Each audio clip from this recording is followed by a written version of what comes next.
Salut, c'est Arnaud. Je te souhaite la bienvenue dans ce nouvel épisode du podcast Au fil des rencontres. Et dans l'épisode d'aujourd'hui, on va parler d'explorer ces zones d'ombre avec les femmes.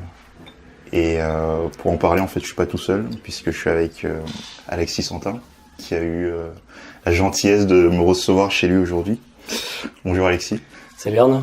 Comment ça va?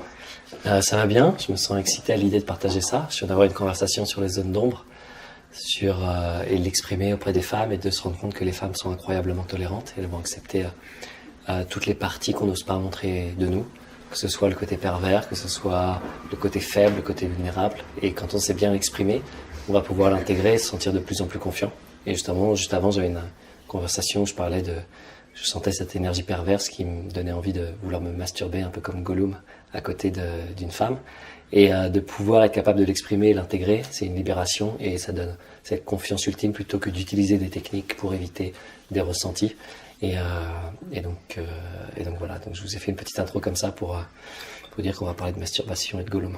Ok, ça tombe parfaitement bien parce que ce que je remarquais en fait, c'était des sujets qui revenaient très souvent dans certaines de tes vidéos, du moins celles que j'ai vues qui m'intéressaient. C'est la raison pour laquelle je voulais qu'on en discute en fait. Notamment, l'une des deux vidéos qui m'avait plu, c'était la deuxième partie que tu avais faite sur mes peurs avec les femmes, où tu allais vraiment en profondeur là-dessus, le côté d'exprimer ces zones d'ombre, pas les refouler, pas les camoufler. Ouais. Et j'ai pris quelques notes justement pour l'occasion. Dans la vidéo, tu parlais justement du fait que quand t'avais commencé à t'intéresser au développement personnel, t'avais commencé comme ça par la séduction, par le pick-up. Ouais, exact. C'est un ami qui m'avait envoyé un lien d'une page. C'était un forum qui s'appelle French Touch Séduction. Je ne sais pas si ça existe encore. Je sais mais pas. C'était la référence. Okay. La référence. Il y a tout le monde qui postait, tous les gars qui sont coachs en séduction maintenant postaient là-dessus leur field report, leur rapport sur le champ de bataille. Terrain, ouais. Et au début, je crois que c'était un jeu vidéo. En lisant le rapport sur le terrain, je crois que c'était un jeu vidéo parce que le gars dit je fais un opener, je vois qu'elle a son beach shield, alors je lui envoie un egg et je fais c'est quoi? Et au début je crois que c'est un jeu vidéo et en fait je me dis non, c'est des gens qui ont codifié les rapports sociaux et je m'en passionne ensuite et j'étais en stage à l'époque et je passe 5-6 heures par jour à copier-coller le forum dans Word pour pas qu'on voit que je suis sur Internet. Okay. Et donc je lis tout le forum en quelques mois, quoi. Ça, c'était en quelle année? En 2007. D'accord. Donc en 2007, c'est à partir de là que tu avais commencé toi aussi à aborder des filles dans la rue. Exact. Ouais. Et du coup, tu utilisais des techniques. Ouais. Ok. Et justement, dans ta vidéo, tu parlais du fait que finalement, c'était, même si ça donnait la possibilité de d'avoir comme ça un rapport avec les femmes, mais ça ne guérissait pas les blessures émotionnelles. Tu peux développer cet aspect-là? Ouais, c'est-à-dire que les techniques vont permettre de se donner un peu le courage, comme une petite canne ou d'avoir des roulettes à son vélo, qui nous aident à trouver le courage ou à être plus souvent en contact avec des femmes. Et donc il y a plus d'opportunités qui peuvent naître et donc on va pouvoir leur parler, on va se dire là maintenant la prochaine étape c'est de l'isoler. La prochaine, ça nous aide un petit peu dans ça. Mais finalement, on devient un peu faux et on ne voit pas en fait, on va être bloqué dans des schémas récurrents. Peut-être qu'on va trouver une femme et puis en fait elle va nous faire chier ou on va pas se plaire en fait dans le couple et on va générer des schémas récurrents. Et tant qu'on ne soigne pas les blessures émotionnelles, c'est-à-dire ce qu'on essaye d'éviter, par exemple, on parle beaucoup d'une approche indirecte. L'approche indirecte, elle permet d'éviter de mettre son désir en avant directement. De sentir la honte de son désir, d'assumer son désir. Et pour beaucoup d'hommes, c'est cool, c'est la technique parfaite, comme ça j'ai pas besoin d'assumer mon désir et je peux le faire un peu en serpent et être un peu malin et un peu comme ça. Donc ces techniques peuvent aider pour avoir un peu des résultats comme ça, mais ne servent à rien, elles ne permettent pas de grandir en fait. Ok. Mais du coup, est-ce que tu peux, par exemple, me parler de tes expériences à l'époque, quand tu utilisais ces techniques-là? Comment tu te sentais? Je me sentais bizarre. Je sortais avec des petits papiers où j'avais des routines, des petites phrases ou des phrases d'approche. Et je me disais, là, je vais sortir celle-là. Mais justement, quand tu les disais aux filles, à cette époque-là, comment tu te sentais?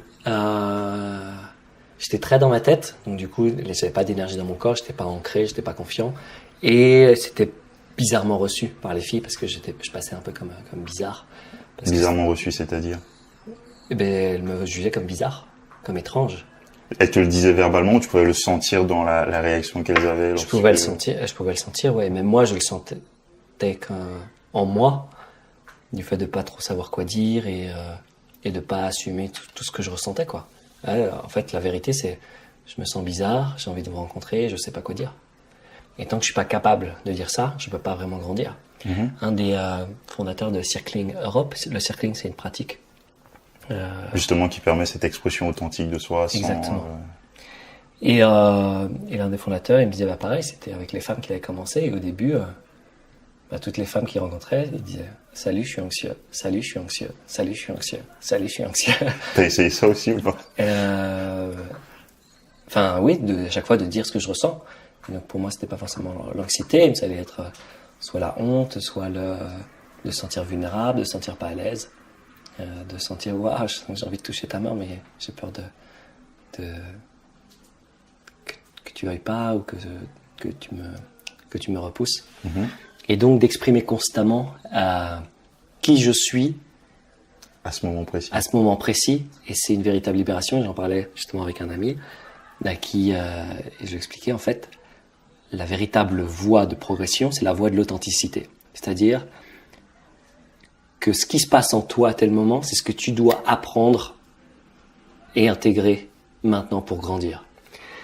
Et si j'essaie de suivre des conseils qui n'ont pas forcément à voir avec ma situation, qui ne correspondent pas à ta personnalité. Ouais. Là aujourd'hui, mince, je dois intégrer ma partie pervers. Ah waouh, ce qui vient, c'est que je me sens un peu timide et un peu vulnérable et c'est une partie que j'ai pas envie de montrer aux autres. Je pourrais raconter des histoires un petit peu là-dessus. Justement, avant de passer à cette étape-là, à quel moment tu t'es dit je vais arrêter de procéder comme ça?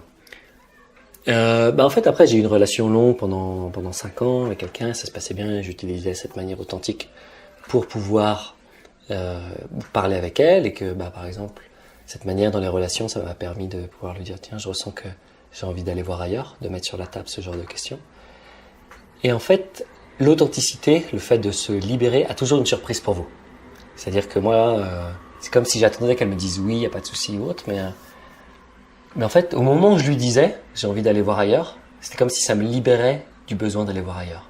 Comme si notre relation était beaucoup plus forte. Donc je lui disais ça, puis elle a pu me dire, ouais, je préfère... oui, enfin tu peux, mais je veux pas le savoir. Et en fait, j'ai remarqué que quand elle m'a répondu, je me disais, c'est cool, en fait, j'ai plus besoin. C'est juste, j'ai pu exprimer ce qu'il y avait en moi et le fait d'avoir cet espace de sécurité ou de me sentir à l'aise pour pouvoir exprimer qui je suis, ce que j'ai en moi, tout d'un coup, tiens, j'ai plus besoin en fait. Et par contre, là, donc, cette relation s'est finie l'année dernière et voilà, et donc j'ai commencé à m'intéresser à la question justement des rencontres.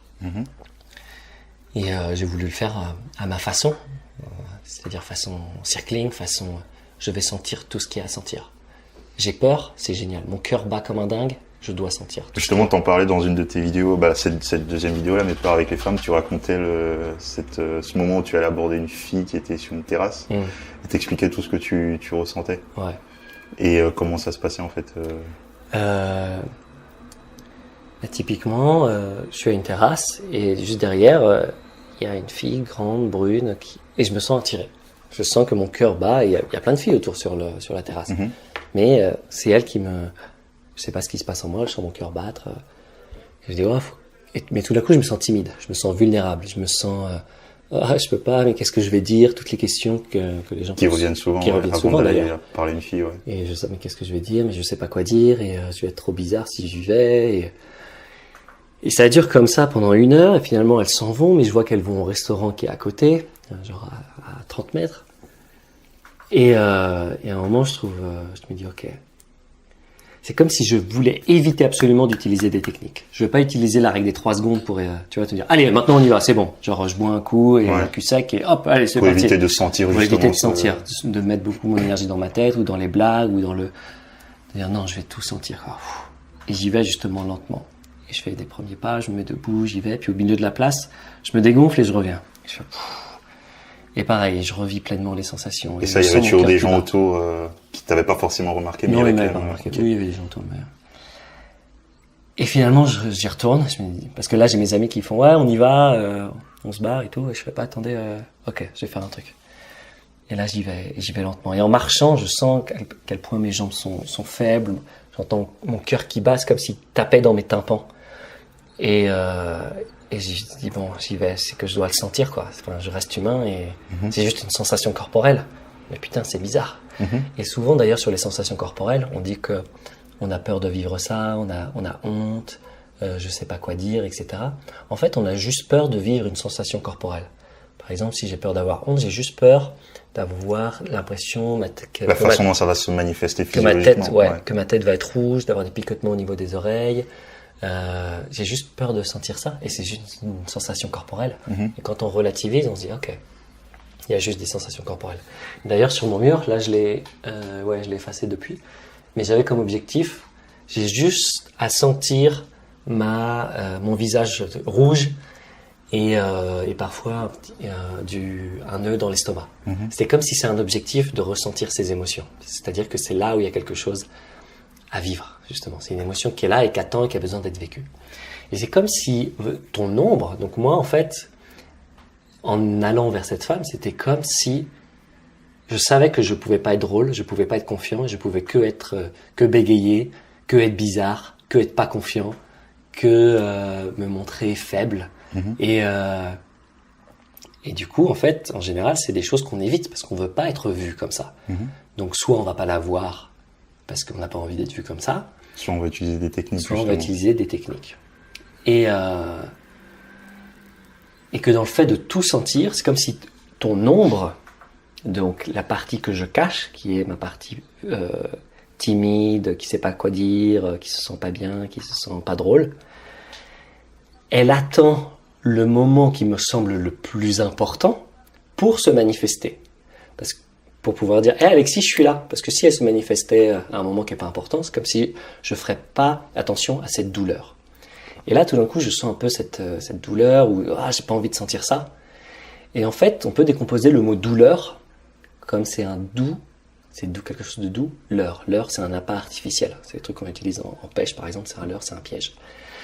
Et en fait, c'est comme si l'ombre va utiliser cet appât artificiel pour te dire, hey Alexis, regarde là. C'est là que tu dois progresser. C'est là que tu as besoin d'intégrer quelque chose. Donc, si je ressens quelque chose de pleinement au niveau des sensations, désagréable entre guillemets, que je veux pas vivre, c'est que c'est à vivre en fait. C'est que ça demande à être intégré. Ça toque à la porte et ça attend le moment phare, le moment important. C'est pour ça qu'il y a plein de gens qui ont le stress quand ils parlent en public, parce que tu es vu par 200 perdus comme ça, de gens qui te regardent. Et tu fais waouh, je peux pas me cacher en fait. Ils peuvent tout voir de moi. Et je peux pas me cacher comme d'habitude. Et donc finalement, je vais la voir et je dis ouais, bonjour, c'était calme, bonjour les filles. Et je dis ce que je ressens. Voilà, j'étais là-bas et je me suis senti attiré, j'ai eu envie de te rencontrer. Et puis elle me dit qu'elle a un copain. Et finalement, ses copines, une de ses copines dit waouh, en tout cas quel courage que t'as, c'est beau de faire ça. Et je fais ok, merci, c'est gentil. Ouais, d'ailleurs je sens mon cœur qui bat très fort là en ce moment. Et puis je m'en vais.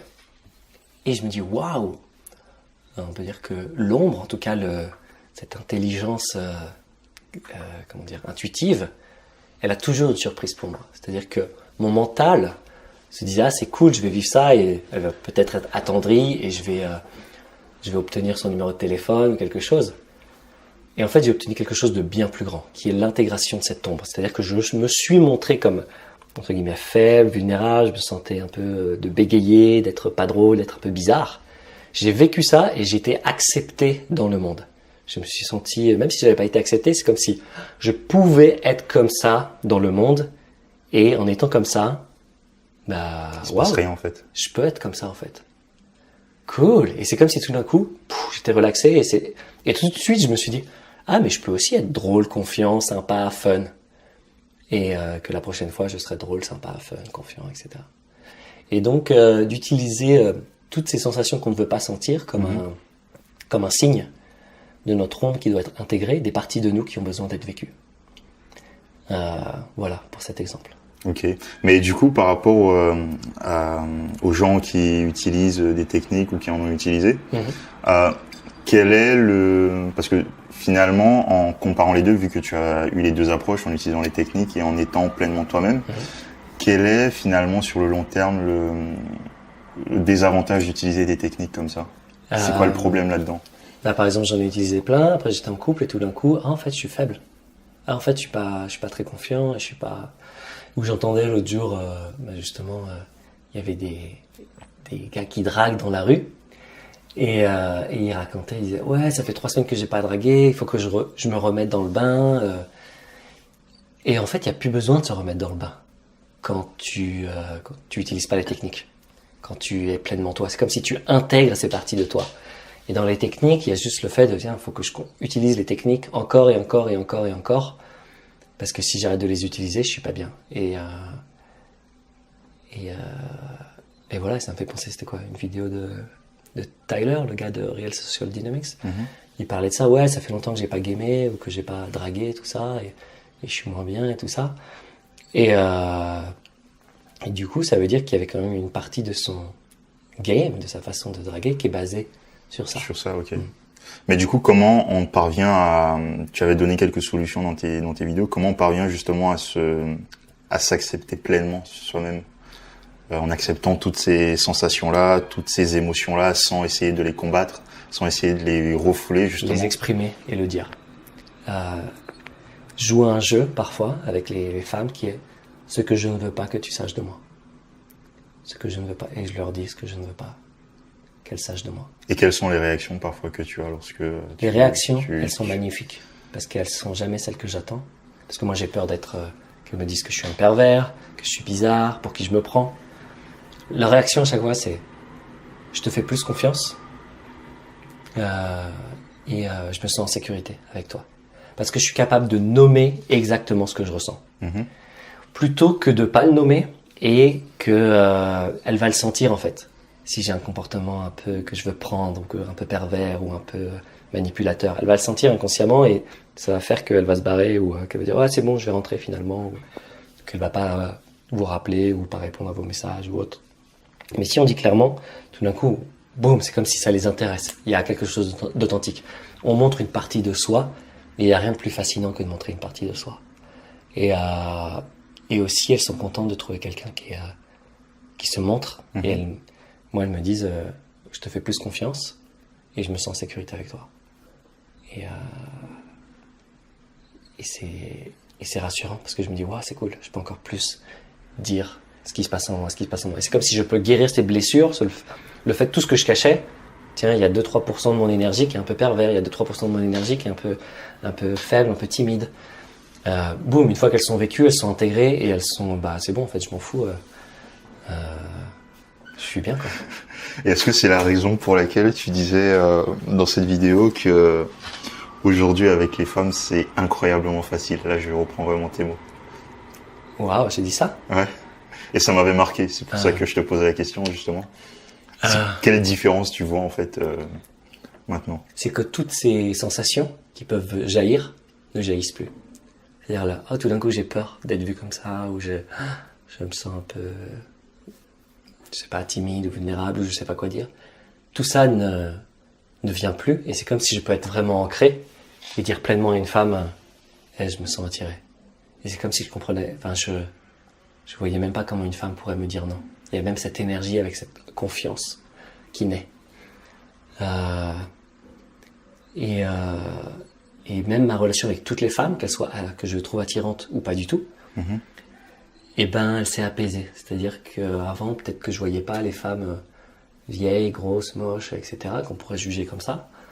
Et maintenant, en fait, je suis très à l'aise avec elles, où je vais leur parler, où tout va bien se passer. Et puis avec les femmes que je trouve attirantes, je vais peut-être leur dire, tiens, je me sens attiré, ou je trouve que, je me sens un peu impressionné par ta beauté quand je te regarde, ou je vais être capable de dire ça. Et du coup, tout est simple, tout est beaucoup plus facile, et tiens, je suis capable de dire, non, mais c'est toi que je veux, c'est avec toi que... Et c'est comme si une femme va se dire, c'est cool, il n'utilise pas de technique, et tiens, je me sens...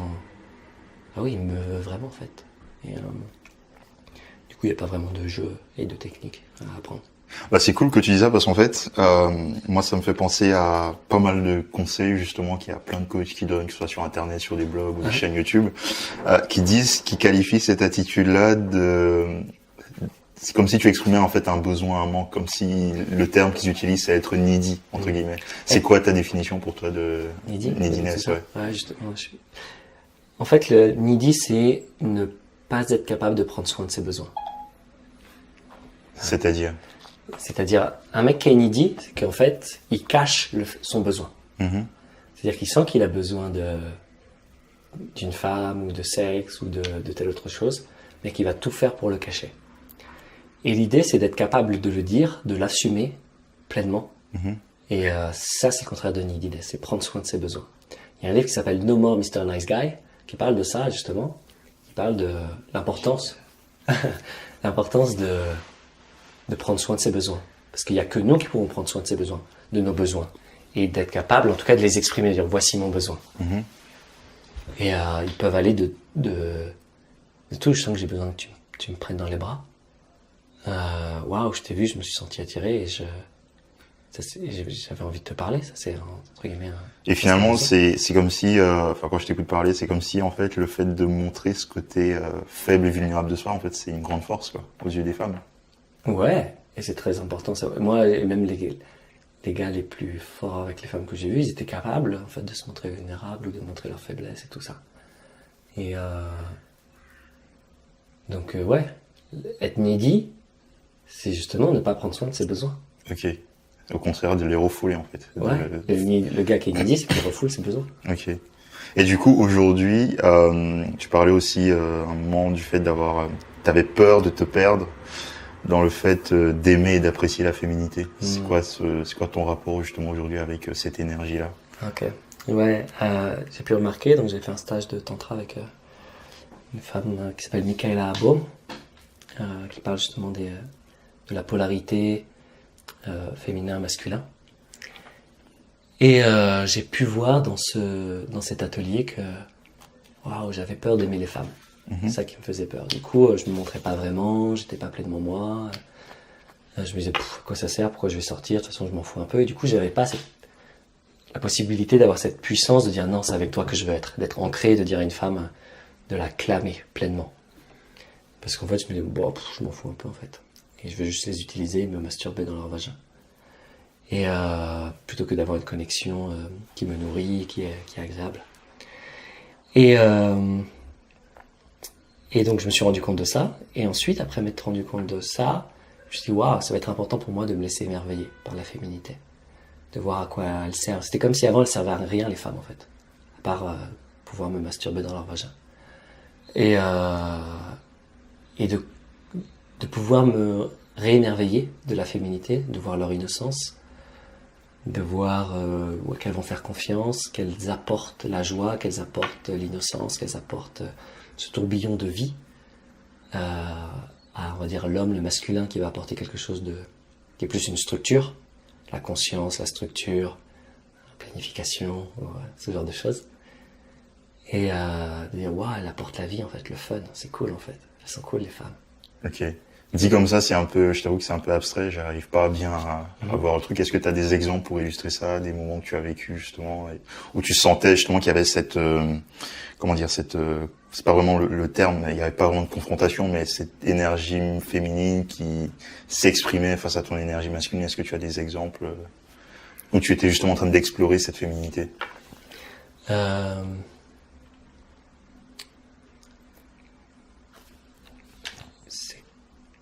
C'est en regardant justement les femmes et en regardant leur innocence, en étant touché par ça, c'est-à-dire en voyant qu'elles vont dans la vie, comme si elles savaient pas trop ce qu'elles font, elles juste profitent de la vie, elles sont fun, elles sont drôles, elles changent d'état émotionnel tout le temps, et d'apprécier ça, quoi. Plutôt que de juger et de me dire non mais elles sont pas capables de construire des cathédrales ou qui serait plus un monde masculin, on va dire. Ou en tout cas les hommes ils seraient meilleurs dans ça en général de me laisser plus absorber par le côté féminin des femmes et pour être plus précis sur un exemple précis, Ouais, c'est de profiter quand je suis avec une femme, de pas vouloir aller quelque part. Ça, j'ai passé beaucoup de temps plus à pleurer avec une femme. C'était la question suivante, mais ça tombe bien, tu en parles, ouais. C'est-à-dire juste apprécier l'instant avec elle plutôt que d'essayer de quelle est la prochaine étape. Ah oui, là, je l'ai isolée, là, faut que j'emmène à l'appart, là, faut qu'on fasse l'amour, là, faut que j'arrête de lui parler. Il y a plus d'étapes. Ok. Et juste être, waouh, c'est cool d'être avec toi, et tiens, je sens que j'ai envie de te toucher la main, plutôt que de dire, ah, il faut que je lui touche la main. Ah, maintenant, il faut que je l'embrasse. C'est la prochaine étape. Juste sentir ma sensation et sentir, waouh, c'est agréable, le temps s'arrête quand je suis avec elle. Et donc tu te sens plus grand, plus fort, c'est ça? Du coup, je sens plus de joie, plus de, ah ouais, c'est cool en fait les femmes. Elles apportent quelque chose de fun dans la vie. Ok. Et mais du coup, pourquoi est-ce que, je sais pas si c'était antérieur à ça ou après ou en même temps, je sais pas, mais pourquoi est-ce qu'à un moment tu t'es quand même senti obligé de faire un No Woman Diet? Tu en avais parlé aussi dans une vidéo. Ouais, alors je me suis pas senti obligé, c'était... Enfin, pourquoi tu avais envie de le faire alors? C'est pour observer à quel point ça me prend de l'énergie, c'est-à-dire que là en ce moment, par exemple, je pense pas aux femmes. Et c'est cool, c'est comme s'il y a une libération, parce que j'ai pas en ce moment de problème ou de besoin non résolu avec les femmes. Du coup, ça me trotte pas tout le temps dans la tête. Mais à cette époque-là, je sentais que, waouh, je pense aux femmes, dès que j'en croise une, j'ai tout dans la tête. J'ai vu que ça me prenait beaucoup d'énergie. Le No Woman Diet, qui est un régime, on va dire, sans femmes, l'idée, c'est de voir à quel point on perd notre énergie à chercher une femme. Et à quel point ça prend de l'énergie, et souvent on fait rien avec. C'est-à-dire à quel point, tiens, je change de trottoir, juste pour mater le cul de cette femme un peu plus longtemps. Ou tiens, je prends plus longtemps pour changer mes clés parce qu'il y a une femme qui arrive et j'ai envie de la regarder. Ou j'attends après mon cours de danse ou de machin un peu plus pour voir cette femme et ne rien lui dire. Ou tiens, je passe du temps sur Facebook et je clique sur ce profil parce qu'il y a une belle photo d'une femme et je regarde ses photos. Et de voir à quel point notre énergie, elle fuit dans les femmes et surtout après dans l'inaction. Et de voir que tout ça nous fait perdre notre énergie, que ce soit pour créer et ensuite nous fait perdre pour être plus puissant avec les femmes. Donc le No Woman Diet permet d'observer à quel point, parce que sinon on ne le voit pas en fait, on continue d'avoir ces comportements inconscients. Mais le No Woman Diet permet de se rendre compte, waouh, je suis complètement malade en fait, je pense tout le temps aux femmes, ou j'ai tout le temps ça en tête, etc. Et donc ça met au grand jour ce, waouh, il y a plein de fois où j'ai pas agi quoi. Mais est-ce que selon toi, c'est aussi de l'énergie perdue, même si en ayant tous ces comportements-là, on passe quand même à l'action, c'est-à-dire on va quand même aller parler à la fille ou initier quelque chose. Est-ce que pour toi, c'est aussi de l'énergie perdue? Non, parce que si tu agis en fonction de ton ressenti là maintenant, mais je pense que si tu agis en fonction de ton ressenti là maintenant, et surtout en vivant ce que tu ne voulais pas vivre, au bout d'un moment, ça va s'estomper. C'est que ce besoin constant de regarder les femmes, de machin, c'est qu'il y a quelque chose un besoin qui est non résolu, où il y a quelque chose qui est là, qui attend d'être vécu. Et donc, si c'est là, le vivre, mais au bout d'un moment, peut-être que il y aura moins ça. Il va venir moins ce besoin d'aborder tout le temps. C'est l'une des raisons pour lesquelles tu disais aussi que, moi je suis plus très fan de ça aujourd'hui, mais est-ce que c'est aussi l'une des raisons pour lesquelles tu disais que le fait notamment de sortir de chez soi pour aller faire des sessions entre guillemets, ça partait en fait d'une faiblesse? Il me semble que tu nous avais dit ça. Ouais, ça partait déjà d'un endroit un peu bizarre qui est je sors pour aller draguer, mais ça peut être le cas. Enfin, c'est